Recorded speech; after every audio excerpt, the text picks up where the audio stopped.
Time 1 అయింది. ఇప్పుడే Kubera cinema చూసొచ్చాను. చాలా బాగుంది. నాగార్జున గారు చెప్పినట్టు it's completely Sekhar Kammula film. Brilliant script, కొత్తదనం స్క్రిప్ట్లో.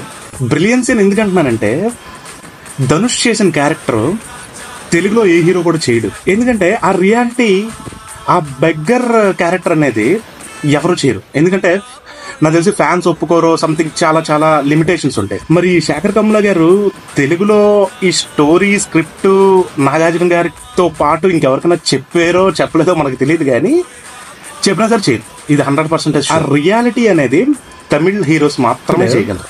పెద్ద కాస్టింగ్ ఏం లేదు, బట్ సినిమా మాత్రం 2 hours 45 minutes ఉంటుంది. ఎక్కడా బోర్ కొట్టదు. అండ్ అప్పుడే సినిమా అయిపోతుందా అన్న ఫీలింగ్ కూడా వస్తుంది.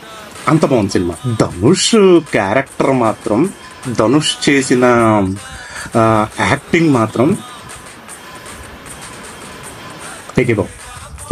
బీజిఎం పరంగా ఎక్స్ట్రాడినరీ. ఇంకెవ్వరు బీజిఎం చేసినా సరే ఆ సీన్స్ కి ఎలివేషన్ అయితే ఖచ్చితంగా రాదు. రీసెంట్ గా మనం చూసిన సినిమాల్లో విలన్స్ క్యారెక్టర్స్ తో ఈ సినిమా విలన్ క్యారెక్టర్ కానీ కంపేర్ చేస్తే ఇట్స్ కంప్లీట్లీ ఎక్స్ట్రీమ్. అసలు ఎక్కడి నుంచి తీసుకొచ్చాడు ఆ విలన్ ని మాత్రం చాలా చాలా బాగా చేశాడు. రష్మిక సూపర్.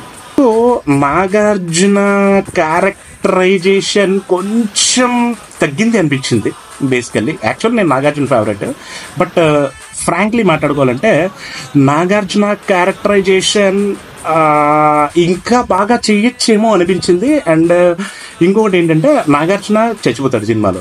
ఇది తెలుగు వాళ్ళకి నచ్చదు బేసికల్లీ, బట్ రియాలిటీ చూపించాడు. నాగార్జున కూడా చచ్చిపోవడమే కరెక్ట్ అనేది, రియాలిటీ అనేది సినిమాలో అలాగే ఉండాలి, అలాగే చూపించాడు. ఓవరాల్గా సినిమా మాత్రం చాలా బాగుంది. చూడండి, ఫ్యామిలీతో చూడాల్సిన సినిమా, ఎంజాయబుల్. నా రేటింగ్ అయితే 3.5 out of 5.